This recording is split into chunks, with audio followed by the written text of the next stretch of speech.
እሺ ሁላችሁም በድጋሚ እንዴት አመሻችሁ ብያለሁኝ። እግዚአብሔር አምላካችን፣ እግዚአብሔር ፈጣሪያችን፣ እግዚአብሔር መጋቢያችን ይህንን ምሽት ምክሩን እንድንሰማ በፊቱ እንድንሆን አምላካችን ስላሰበን ስለፈቀደልን ስሙ የተመሰገነ ይሁን። ምስጢረ ቁርባን ትምህርታችንን ሶስተኛ ክፍል ተምረናል። በዚያ በሶስተኛው ክፍል ትምህርታችን የተማርነው የቅዱስ ቁርባንን አማናዊነት ወይም ደግሞ የክርስቶስ ቅዱስ ሥጋው ክቡር ደሙ አማናዊ ነው ወይም እውነተኛ ነው። ጌታ እንዳስተማረው ሥጋዬ እውነተኛ መብል ነው፣ ደሜም እውነተኛ መጠጥ ነው ብሎ ጌታ የተናገረውን በብዙ የቅዱሳት መጻሕፍት ክፍሎች በማስረገጥ በኦርቶዶክሳዊት ተዋሕዶ ቤተክርስቲያናችን ትምህርት የምንቀበለው የክርስቶስ ቅዱስ ሥጋ ክቡር ደሙ አማናዊ እንጂ ሌሎቹ የምዕራቡ ዓለም ሰዎች እንደሚሉት ምሳሌ እንዳይደለ ተወያይተን ያንን ሐሳብ ስናወሳ ወይም በዚህ ሐሳብ ላይ ቅዱሳት መጻሕፍትን ዋቢ ወይም አስረጃ አድርገን ስናቀርብ ይህን ለመታሰቢያ ያድርጉት የሚለውን ቃል በቤተክርስቲያናችን ትምህርት ሕማምና ሞቱን ማሰብ እንደሆነ እሱም ጌታ እንደነገረን በዚህ በአንደኛ ቆሮንቶስ ምዕራፍ 11 ላይ ይህን በበላችሁ ጊዜ ደሜንም በጠጣችሁ ጊዜ ሞቴንና ትንሣኤን ትመሰክራላችሁ እስካለ ድረስ እንዳለው እስከ ጌታችን ዳግመኛ መምጣት ድረስ ወይም እስከ ዕለተ ምጽአት ቤተክርስቲያናችን የክርስቶስን ቅዱስ ሥጋውን ክቡር ደሙን ምእመናን ሁሉ በሚቀበሉበት ጊዜ ንዜኑ ሞተከ ወትንሣኤከ ቅድስተ ነአምን ዕርገተከ ወዳግም ምጽአተከ እያልን አቤቱ ሞትህን እናስባለን፣ ትንሣኤህንም እንናገራለን፣ ዕርገትህንም ደግሞም ዳግም መምጣትህን እናምናለን እናገራለን እያለች ቤተክርስቲያናችን እንደምትዘምር ከቅዳሴውም ክፍል ላይ ማስረጃ አድርገን አቅርበን ነበር። ከዚያ በኋላ ያየነው ስለ ቅዱስ ቁርባን በቤተክርስቲያናችን የተነገሩትን የትንቢት ቃሎች ከዚህ ከኦሪት ጀምሮ በዚህ በነቢዩ በሚልክያስ ዘመን የተነገረውን ዳዊትም በዚህ በመዝሙር 22 ላይ የተናገረውን ቃል ነኝን ሁሉ መነሻ አድርገን ትንቢት ነበረን፣ እንደ ቅዱስ ሥጋው ለክቡር ደሙ የተነገረ ትንቢት ነበረ ብለን ከትንቢት በኋላ ደግሞ የቅዱስ ቁርባንን ምሳሌያዊ ትምህርቶች ማየት ነበር የጀመርነው። ሁላችሁም እንደምታስታውሱ ተስፋ አድርጋለሁ። የቅዱስ ቁርባን ምሳሌያዊ ትምህርቶችን መመልከት ነው የጀመርነው። ከዚያ በኋላ የቅዱስ ቁርባን ምሳሌያዊ ትምህርቶችን በተመለከትን ጊዜ ካነሳናቸው ምሳሌያዊ ትምህርቶች አንዱ የመልከጼዴቅና የአብርሃምን ግንኙነት አስታውሰን አብርሃም ከዚያ ከዘረፋው ያገኘውን ሁሉ ከምርኮ ያገኘውን ሁሉ ለመልከጼዴቅ አስራት አድርጎ እንዳወጣና መልከጼዴቅም ደግሞ ህብስተ አኮቴቱንና ጽዋ በረከቱን እንደሰጠው ይሄውም ደግሞ የክርስቶስ የቅዱስ ሥጋው የክቡር ደሙ ምሳሌ ነው። መልከጼዴቅ የጌታችን የኢየሱስ ክርስቶስ ምሳሌ፣ አብርሃም የምእመናን ምሳሌ፣ ህብስተ አኮቴቱና ጽዋ በረከቱ ደግሞ የቅዱስ ሥጋው የክቡር ደሙ ምሳሌ ነው ብለን አይተናል። ያን ካየን በኋላ ዛሬ ለማየት ቀጠሮ የያዝነው የፋሲካውን በግ ምሳሌነት ነው። የፋሲካው በግ በቤተክርስቲያናችን ትምህርት ማቴዎስ ወንጌል ምዕራፍ 26 ቁጥር 26 ላይም በትርጓሜው ላይ በዝርዝር ከተቀመጠው ሐሳብ በመነሳት ይሄ የፋሲካው በግ ምሳሌነቱ ለአማናዊው በግ ለክርስቶስ ለቅዱስ ሥጋውና ለክቡር ደሙ ምሳሌ ሆኖ ጥላ ሆኖ የተነገረ የተፈጸመ ነውና ደግሞ በአዲስ ኪዳን ፋሲካችን ክርስቶስ ታርዷል ብሎ እዚህ አንደኛ ቆሮንቶስ ምዕራፍ 5 ቁጥር 7 ላይ ስትሄዱ ታነቡታላችሁ። አንደኛ ቆሮንቶስ ምዕራፍ 5 ቁጥር 7 ላይ በአሮጌ እርሾ አይደለም ፋሲካን የምታከብሩት ስለኛ ፋሲካችን ክርስቶስ ታርዷል በማለት ይሄ የፋሲካው በግ ክርስቶስ እንደሆነ በብሉይ ኪዳን ዘመን እስራኤል ያርዱት የነበረ የፋሲካ በግ ምሳሌ ወይም ጥላ እንደነበርና አካሉ ወይም ፍጻሜው ደግሞ ክርስቶስ እንደሆነ የምናይበት የምሳሌ ክፍል ነው። አምናለው የሼር ያደረኩት ፓወርፖይንት ይታያል አይደል? አንድ ሰው ብቻ ይንገረኝ።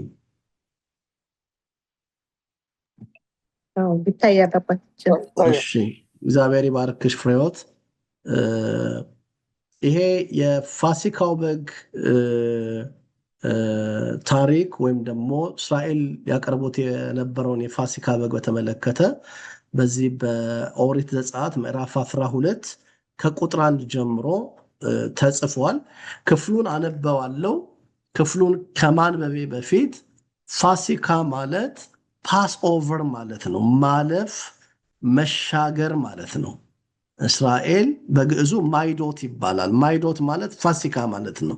አይደው ብሎ ተሻገረ ማለት ነው። ፋሲካ ማለት መሻገር ማለት ነው።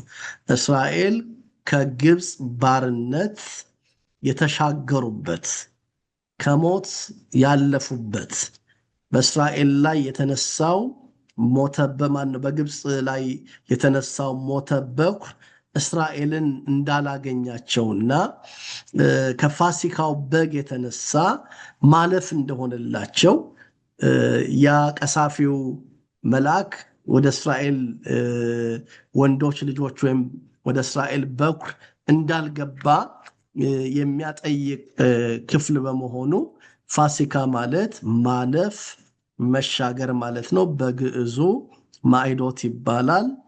አይደወ ብሎ ተሻገረ። ማይዶት ማለት መሻገር ማለፍ ነው የሚለውን ፍቺ ይይዛልና ስለ ፋሲካ ስትሰሙ ፋሲካ ማለት ማለፍ መሻገር ማለት ነው የሚለውን ፍቺ በመያዝ ቃሉ እንድትሰሙ አሳስባለሁኝ። ክፍሉን አነበዋለሁ። የኦሪት ዘጸአት ምዕራፍ 12 ከቁጥር 1 ጀምሮ ያለውን አነባለሁኝ። መጽሐፍ ቅዱስ ያላችሁ ከኔ ጋር አንብቡና ነው ታሪኩን የምንጀምረው።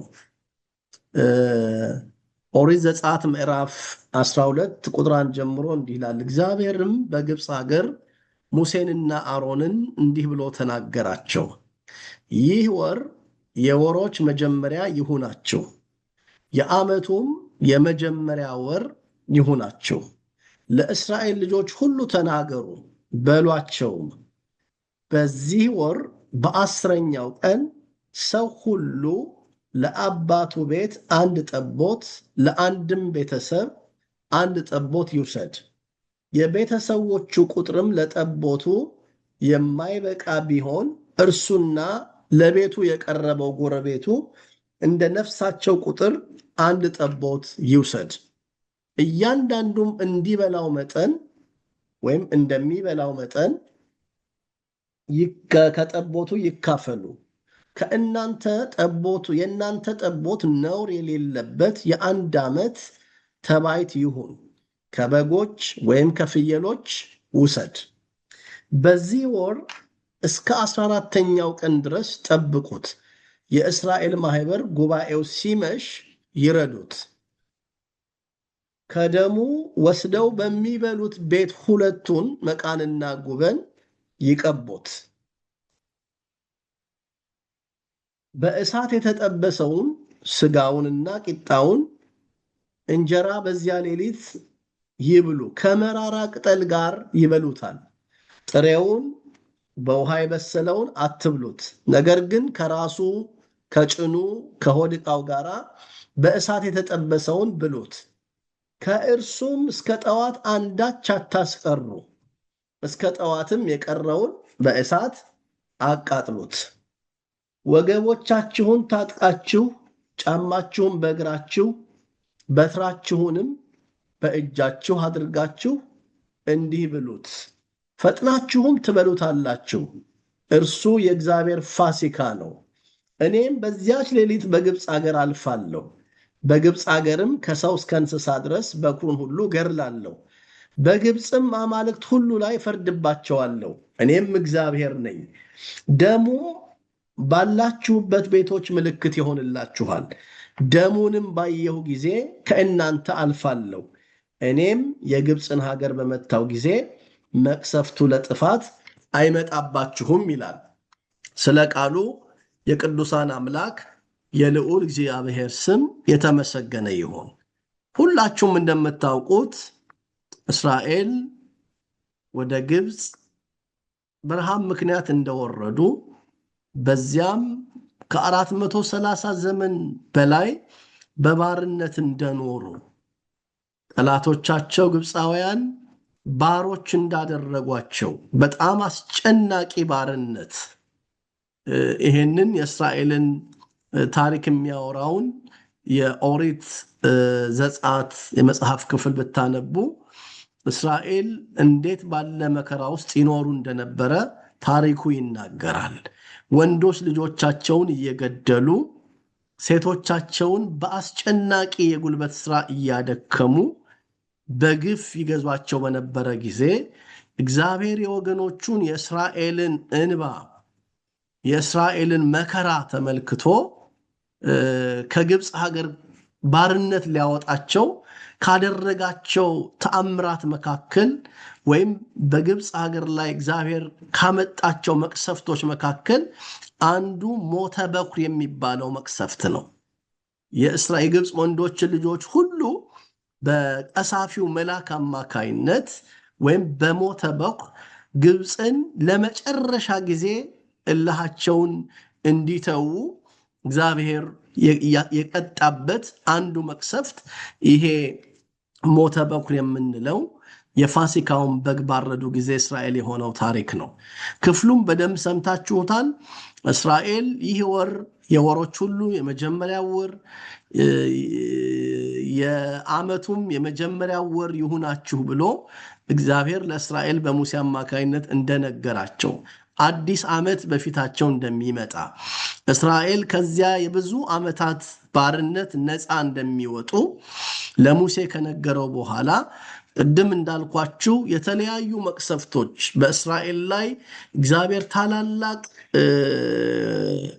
በግብፃውያን ላይ እግዚአብሔር ታላላቅ መከራዎችን አምጥቶ ነበር። በዝናብና በበረዶ አስጨንቋቸው ነበር።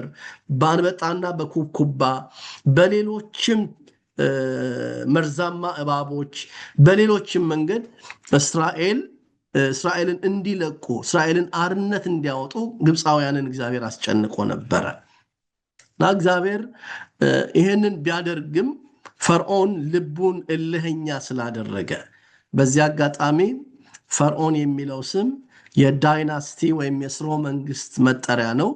በእኛ አጼ እንደምንለው በራሻ ጻር ይላሉ፣ በጀርመን ኬዛርስ ነው ይላሉ። እንደዚህ ያለ ስያሜ ያለ በሌሎቹ በሮማውያን ቄሳር እንደዚህ እየተባለ እንደሚጠራው ፈርዖን ይባላል። የስርወ መንግስቱ ስም ማለት ነው። በዘመኑ የነበረው ገዥ ልቡን እልህኛ ስላደረገ እስራኤልን አልለቅም ስላለ እግዚአብሔር ታላላቅ መከራዎች በግብፅ ላይ አሳልፎ ነበርና በዚህ ሁሉም ቢሲሉ እግዚአብሔር የመውጫቸው ሰዓት የአርነታቸው ሰዓት የማምለጫቸው ሰዓት ሲደርስ የፋሲካውን በግ እንዲያዘጋጁ እግዚአብሔር አዘዘ። በወሩ በ10ኛው ቀን በጉ ተዘጋጅቶ ለ4 ቀናት ያህል ታስሮ እንዲያድር በጉ አዘዛቸው። 4 ቀን እንዲያስሩት አዘዛቸው። ከዚያ በኋላ በጉን አርደው አወራርደው እንዴት አድርገው እንደሚመገቡት መብላት የማይገባቸውን ያመጋገብ ሁኔታ በዝርዝር ነግሯቸዋል። እና እነኚህ ሁሉ ሐሳቦች የፋሲካው በግ የክርስቶስ ምሳሌ እንደሆነ የቤተ ክርስቲያናችን ቅዱሳት መጻሕፍት ያስረዳሉ። በተለይ ትርጓሜ ወንጌል ላይ ቅድም እንዳልኳቸው በግልጽ የተቀመጠ ነው። ጌታችን እስራኤል በፋሲካው በግ ደም አማካይነት ከግብፅ ባርነት ቤት እንደወጡ ሁሉ በአማናዊው በግ ፋሲካችን በተባለው በክርስቶስ በንጹሕ ደሙ መፍሰስ በቅዱስ ሥጋው መቆረስ በተቀበለው መከራ ሁሉ እኛ ከሞት ከሲኦል አምልጠናል። እስራኤል ከግብፅ ወጥተዋል። መጨረሻ ላይ ደግሞ ባሕረ ኤርትራ ተከፍሎ ወደ ሀገራቸው ተሻግረው አልፈዋል። ማለፍ ሆኖላቸዋል፣ ማምለጥ ሆኖላቸዋል። እኛም በወልደ እግዚአብሔር በኢየሱስ ክርስቶስ ቤዛዊ መስዋዕትነት በንጹሕ ደሙ መፍሰስ እኛም ማይዶት ሆኖልናል፣ ማለፍ ሆኖልናል። እንደምታውቁት ፋሲካን ባከበርን ማግስት ጀምሮ ያሉትን ቀናት ቤተክርስቲያን ማዕዶት እያለች ትጠራለች።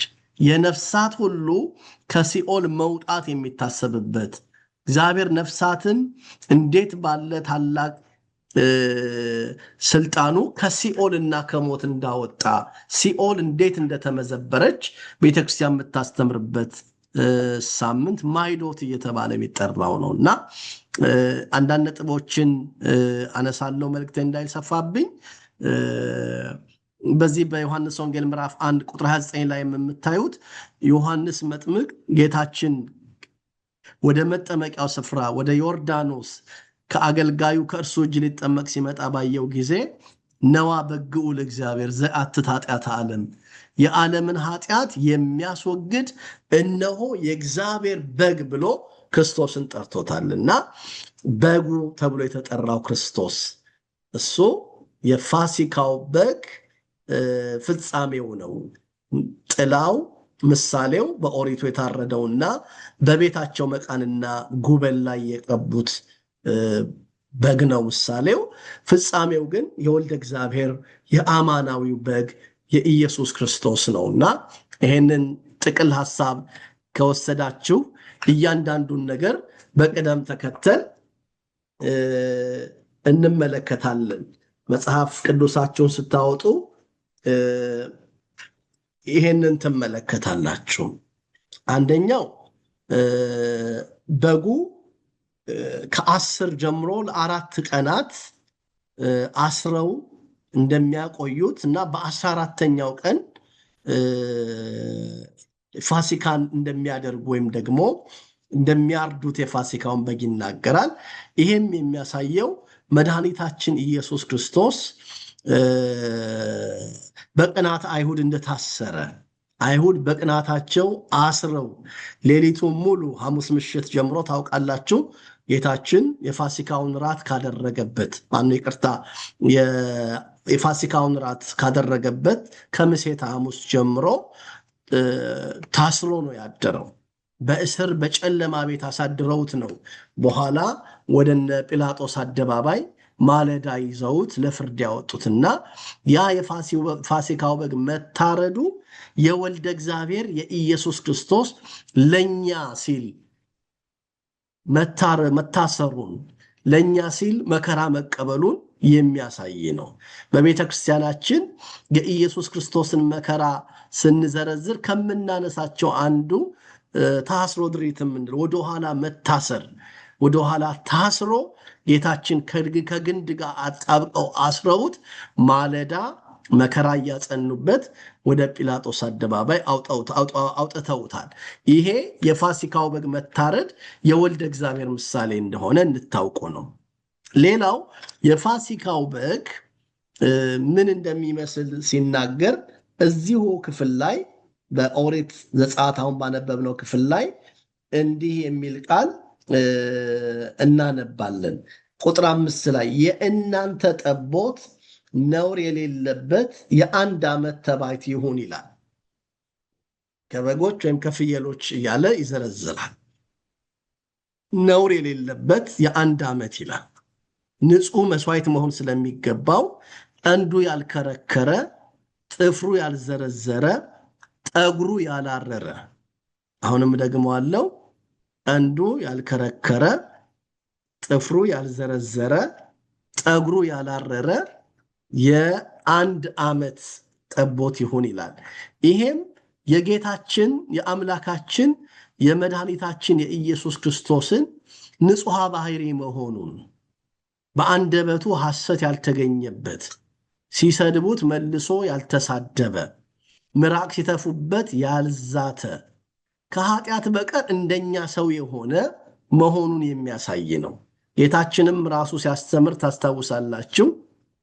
በዮሐንስ ወንጌል ምዕራፍ 8 ላይ ያችን ሴት በምንዝር አግኝተናታል ብለው የከሰሷትን ሴት አርነት ካወጣቸው በኋላ ከአይሁድ ጋር ሲከራከር ከእናንተ መካከል ስለ ኃጢአት የሚከሰኝ ማን ነው ብሎ ተናግሮ ነበር። ማን ነው ከእናንተ መካከል ስለ ኃጢአት እኔን የሚወቅሰኝ የሚል ቃል ነግሯቸው ነበር። እና አይሁድም በዚህ ምንም ሊነግሩት ወይም ሊናገሩት አልደፈሩም። አንዳቸውም አንተ እንደዚህ ያለህ ነህ፣ እንዲህ ያለ ኃጢአት አለብህ ሊሉት አልደፈሩም ነው የሚለው የዮሐንስ ወንጌል ምዕራፍ 8 ላይ ማለት ነው።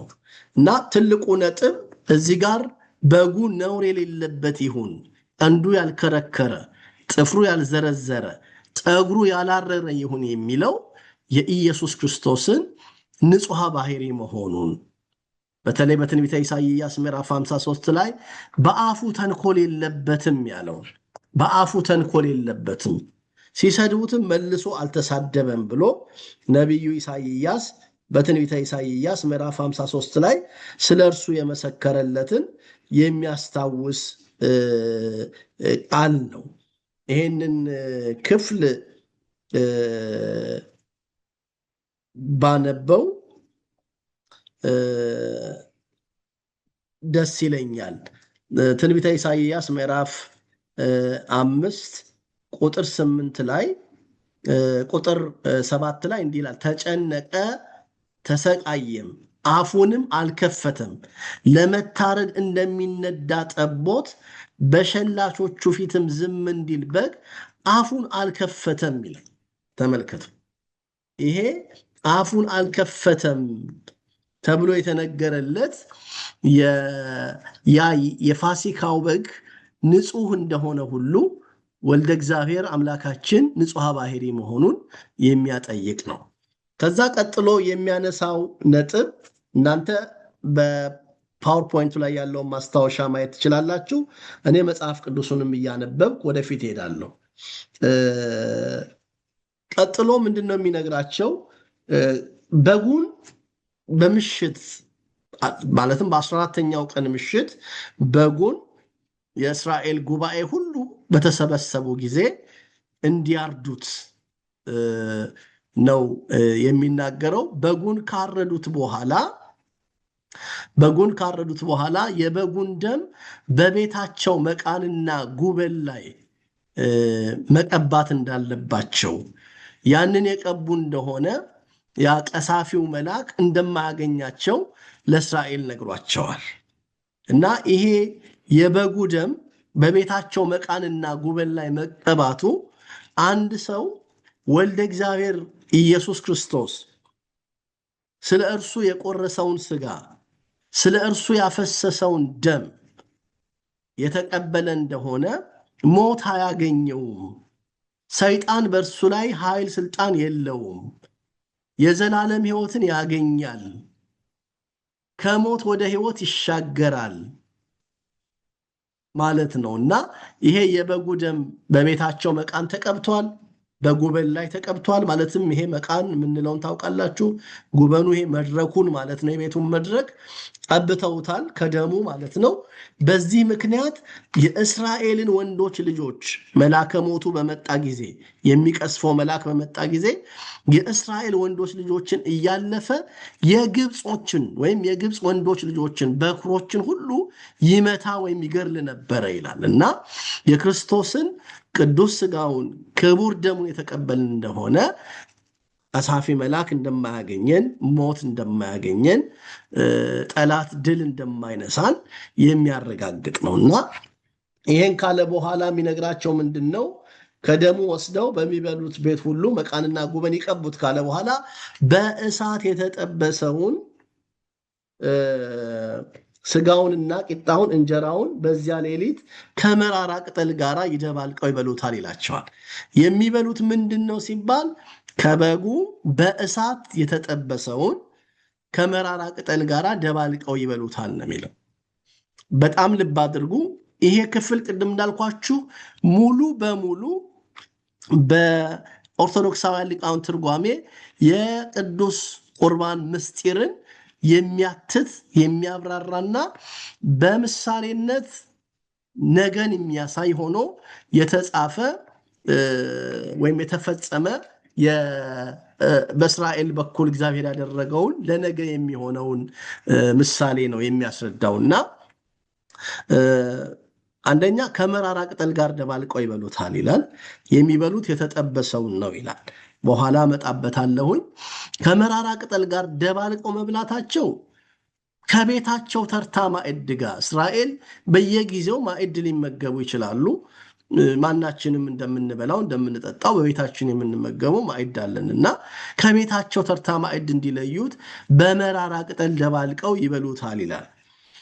የእኛ ቤተክርስቲያን ሊቃውንት መራራ ቅጠሉ ለጾማችን አንድ ሰው ማዕድ ተመግቦ ወይም ሆዱን ሞልቶ ምሳ ቁርሱን በልቶ በድፍረት ወደ ቅዱስ ሥጋው ወደ ክቡር ደሙ መቅረብ የለበትም።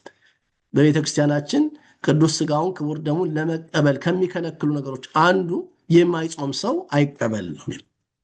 የማይጾም ሰው ይሄ ማለት ነው መሰረታዊ በሆነ ምክንያት በህመም ምክንያት በደዌ ምክንያት በምክረ ካህን የሚፈቀድበት ሁኔታ ይኖራል እንጂ ማንም ሰው እድሜው የደረሰ ሰው ከህፃናት በቀር የታዘዘውን ሰዓት ጾሞ ስጋውና ደሙን ሊቀበል ይገባልና ከመራራ ቅጠል ጋር መደባለቃቸው ከተርታ ቤታቸው ማዕድ እንደሚለዩት አማኞችም ስጋውና ደሙን ለመቀበል ሆዳቸውን በማስራብ በጦም ለቅዱስ ሥጋው ለክቡር ደሙ ራሳቸውን ማዘጋጀት እንዳለባቸው የሚያሳይ ክፍል ነው ይላል። ወይም እንደዚያ ተደርጎ ይተረጎማል። ቀጥሎ የሚበሉትን ነገር ሲናገር በዝርዝር የሚያስቀምጣቸው ነጥቦች አሉት። በዝርዝር የሚያስቀምጣቸው ነጥቦች ምንድን ነው? አንደኛ ጥሬውን በውሃም የበሰለውን አትብሉ ይላል። ጥሬውን በውሃም የበሰለውን አትብሉ ይላል። ጥሬውን አትብሉ የሚለውን ለቅዱስ ቁርባን ሲተረጉሙ የኛ ቤተክርስቲያን አባቶች ምን ብለው ነው የተረጎሙት? ነፍስ የተለየው መለኮት የተዋሃደው ነው። መብሰሉ ነፍስ የተለየው ያሰኘዋል። የምንቀበለው የክርስቶስ ቅዱስ ሥጋው ክቡር ደሙ ነፍስ የተለየው መለኮት የተዋሃደው ነውና ነፍስ የተለየው መለኮት የተዋሃደውና ስለዚህ ጥሬውን ስትበሉ ነፍስ ያልተለየው ስለሚያሰኝባችሁ ጥሬውን እንዳትበሉት። ጥሬውን የበላችሁ እንደሆነ ነፍስ ያልተለየው ነው ማለታችሁ ነው። ስለዚህ ጥሬውን አትብሉት። እናንተ የምትቀበሉት ወይም የምትበሉት የፋሲካው በግ የተጠበሰ መሆን አለበት። ይኸውም ነፍስ የተለየው መለኮት የተዋሃደው ነው ለማለት ጥሬውን እንዳይበሉ ከልክለዋቸዋል። ሁለተኛ ደግሞ ቅቅሉን አትብሉት፣ የተቀቀለውን ደግሞ ስጋ ሲቀቀል ፈርሶ በስብሶ እንደሚቀር ክርስቶስ በመቃብር ሞቶ ፈርሶ በስብሶ ቀረ ስጋው እንደሚሉት እንዳታምኑ፣ በሶስተኛው ቀን የሞትን ጉልበት ሰብሮ የጨለማን ግርማ ገፎ በኃይልና በስልጣን ተነስቷልና ቅቅሉን አትብሉ። ጥሬውን በበላችሁ ጊዜ ነፍስ ያልተለየው ያሰኝባችኋል። ቅቅሉን በበላችሁ ጊዜ ደግሞ ፈርሶ በስብሶ ቀረ ያሰኝባችኋል። ስለዚህ ምኑን ብሉት? ጥብሱን ብሉት። የተጠበሰውን ከመራራ ቅጠል ጋር ደበልቃችሁ የምትበሉት የተጠበሰውን ነው። የተጠበሰውን መብላት ማለት ነፍስ የተለየው መለኮት የተዋሃደው ማለት ነው እና ይሄንን ቃል አሁንም በሁላችሁም ልቡና ውስጥ እንዲቀር የምፈልገው እኛ ኦርቶዶክሳውያን ምእመናን የምንቀበለው የክርስቶስ ቅዱስ ሥጋው ክቡር ደሙ ነፍስ የተለየው መለኮት የተዋሃደው ነው። ነፍስ የተለየው መለኮት የተዋሃደው ነው ብለን እንቀበላለን። ከመራራ ቅጠል ጋር ደባልቀው መብላታቸው እዚህ ኖቱ ላይ ያለው እንድታዩት ነው። ቅድም እንዳልኩት ምሬት እስኪሰማን ሆዳችን ባዶ እስኪሆን ድረስ ጾመን የምንቀበለው ነው ማለት ነው እና የፋሲካው በግ በአጠቃላይ ምሳሌነቱ ይሄንን ነው የሚያሳየው። ለማጠቃለል ያህል ፋሲካ ማለት መሻገር ማለፍ ማለት ነው። የፋሲካው በግ የክርስቶስ ምሳሌ ነው። ለ4 ቀናት ታስሮ ማደሩ ክርስቶስ በቅናተ አይሁድ መታሰሩን የሚያሳይ ነው። የበጉን ደም በቤታቸው መቃንና ጉበን ላይ መቀባታቸው ስጋውን በመብላት ደሙን በመጠጣት የሚገኘውን ከሞት ከሲኦል እጅ አርነት የምንወጣበት ስጋውን የሚበላ ደሙን የሚጠጣ የዘላለም ሕይወት እንደሚያገኝ የሚያሳይ ነው። ጥሬውን አትብሉ መባላቸው ነፍስ ያልተለየው እንዳትሉ ለማለት ነው። ቅቅሉን አትብሉ ማለት ክርስቶስ ሞቶ በስብሶ በመቃብር ቀረ እንዳትሉ ማለት ነው። የተጠበሰውን ብሉ ማለቱ ደግሞ ነፍስ የተለየው መለኮት የተዋሃደውን ተቀበሉ ወይም ደግሞ ነፍስ የተለየውን መለኮት የተዋሃደውን የክርስቶስን ቅዱስ ሥጋውን ክቡር ደሙን እቀበላለሁ ብላችሁ በማመን ተቀበሉ ለማለት ነው ብለው የኛ ቤተክርስቲያን ሊቃውን ተርጉመውታል። ቀጥሎ ቶሎ ብለን የምናየው ሁለተኛ ምሳሌ የእስራኤል መና ነው። እንደምታውቁት እስራኤል ከግብፅ ከወጡ በኋላ በምድረ በዳ እግዚአብሔር በሙሴ አማካይነት ለእስራኤል ለ40 ዘመን ሁሉ የሚበቃ መናን እያወረደ ይመገባቸው ነበር። መናን እያወረደ እስራኤልን ይመግባቸው ነበር። ይሄንን በንጽጽር ጌታችን አስተምሯል። ትዝ ይላችሁ እንደሆን በዮሐንስ ወንጌል ምዕራፍ 6 ቁጥር 49 ላይ አባቶቻችሁ ከሰማይ የወረደ መናን በሉ ነገር ግን ሞቱ ይላል። እስራኤል እንደምታውቁት ከግብፅ ከወጡ በኋላ ብዙ ሕዝብ በምድረ በዳ ነው የቀረው። አዲሱ ትውልድ ነው ወደ ተስፋይቱ ምድር የገባው። መብሉ የተሰጣቸው ግን እስከ ተስፋይቱ ምድር ድረስ እስኪደርሱ ድረስ 40ውን ዘመን ነው። ግን ከ600,000 የሚበልጥ ሕዝብ ከግብፅ ከባርነት ቤት ከወጣ በኋላ አብዛኛው ሕዝብ በእልህኝነቱ ባለማመኑ ጠንቅ በልዩ ልዩ ምክንያት በምድረ በዳ ቀርቷል። እናንተ ግን የወልደ እግዚአብሔርን ቅዱስ ሥጋውን ብትበሉ የወልደ እግዚአብሔርን ክቡር ደሙን ብትጠጡ እስከ መንግሥተ እግዚአብሔር ትደርሳላችሁ፣ የዘላለም ሕይወት ታገኛላችሁ። እስራኤል ከግብፅ ወጥተው እስከ ሀገራቸው እስከ ተስፋይቱ ምድር እስከሚደርሱ ድረስ 40 ዘመን መናው ቢወርድ ምንም እንኳ መናው ቢወርድ አብዛኛዎቹ በእልህኝነታቸው በኃጢአታቸውና በክፋታቸው በምድረ በዳ ቀርተዋል። እናንተ ግን በንጽሕና ሆናችሁ የወልደ እግዚአብሔርን ቅዱስ ሥጋውን የወልደ እግዚአብሔርን ክቡር ደሙን ብትቀበሉ እስከ መንግሥተ እግዚአብሔር ትደርሳላችሁ ሲላቸው ነው። ምሳሌው ይህንን ነው የሚያሳየው። ሌላው እስራኤል በምድረ በዳ መና ይበሉ ነበር፣ ዳግመኛ ይራቡ ነበር፣ ይጠሙም ነበረ። ከዓለትም ውሃ እየፈለቀ እየጠጡ ማታ ይበላሉ፣ ደግሞ በማግስቱ ይራባሉ። ቀን ይበላሉ፣ ደግሞ በምሽት ይራባሉ። ጠዋት ይጠጣሉ፣ በምሽት ደግሞ እንደገና ይጠማሉ። እናንተ ግን የክርስቶስን ቅዱስ ሥጋውን ክቡር ደሙን ብትቀበሉ ነፍሳችሁ ጥም አያገኛትም፣ ስጋችሁም ነፍሳችሁም ረሃብ አያገኛትም። ምክንያቱም የክርስቶስን ቅዱስ ሥጋውን ክቡር ደሙን የሚቀበል ሰው ዳግመኛ አይራብም፣ ነፍሱ አትራብም፣ ነፍሱ አትጠማም፣ እስከ መንግሥተ እግዚአብሔርም ያደርሰዋል ለማለት ይህንን ምሳሌ አባቶቻችን አስቀምጠዋል። ሌላው እስራኤል ያንን መናውን እግዚአብሔር በሚያወርድላቸው ጊዜ የዕለት ብቻ እንዲለቅሙ ነበር ያዘዛቸው። እዚሁ ዘጸአት 16 ላይ ስታነቡ የዕለት ብቻ ልቀሙ ሲባሉ ከታዘዙት ውጪ ሲሆን አንዳንድ ጊዜ ተልቶ ያገኙት ነበር፣ መናው ተበላሽቶባቸው ያገኙት ነበር። አንዳንዴ ደግሞ በሰንበት አትልቀሙ ሲባሉ ወጥተው ሄደው ምንም ሳያገኙ ይመለሱ ነበር እና ይሄም እስራኤል አለመታዘዛቸውን የሚያሳይ ክፍል ነው።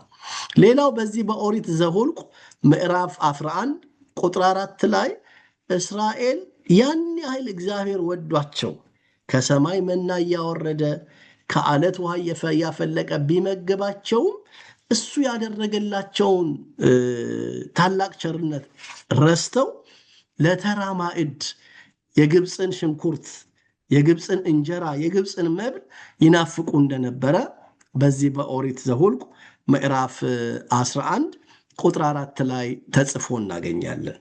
የተወደዳችሁ ምዕመናን፣ በእነኚህ ሁሉ ሐሳቦች የምንረዳው የቅዱስ ቁርባን ትምህርታችን ምሳሌ የነበረው በኋላ ጌታችን የፈጸመው እንደሆነ እንድታስተውሉ ነው። ዛሬም ቅዱስ ሥጋውን ክቡር ደሙን ተቀበሉ ስንል ለቅዱስ ሥጋው ለክቡር ደሙ ከክቡር ደሙ ይልቅ እንዲሁ ለሚጠፋ መብል ብቻ የምንሰራ ብዙዎች ነን። ጌታችን ኢየሱስ ክርስቶስ በዚህ በዮሐንስ ወንጌል ምዕራፍ 6 ላይ በጥብርያዶስ አሳውን እና የተጠበሰ አሳውንና የገብስ እንጀራውን አበርክቶ ሲያበላቸው ኢየሱስ 1000 ዓመት ንገስ፣ ኢየሱስ 1000 ዓመት ንገስ ብለው እያሉ ያመሰግኑት ያወድሱት የነበሩ ሥጋዬን ብሉ ሲላቸው ግን ወደኋላ ተመልሰው ነበር። ዛሬም የተወደዳችሁ ምዕመናን ቤተ እግዚአብሔር እየመጣን እንደው ስለ ምድራዊ መብል ብቻ፣ ስለተጠበሰ አሳው ብቻ፣ ስለ ገብሱ እንጀራ ብቻ ለእግዚአብሔር ታማኝነታችንን የምናሳይ፣ ስለተጠበሰው እንጀራና ስለተጠበሰው አሳና ስለ ገብሱ እንጀራ ብቻ ቤተ እግዚአብሔር መተን የምንለምን ከሆነ ጌታችን እንደወቀሳቸው ለሚጠፋ መብል ብቻ አትስሩ። አዎ ሰው ስራ መስራት አለበት፣ መውጣት አለበት፣ መውረድ አለበት፣ ለቤቱ የሚያስፈልገውን ሁሉ ማሰናዳት አለበት። ነገር ግን ለሚጠፋ መብል ብቻ የሚሰራ ከሆነ ያ ሰው ሰነፍ ነው። ለሚጠፋ መብል ብቻ የሚደክም ከሆነ ያ ሰው ሰነፍ ነው።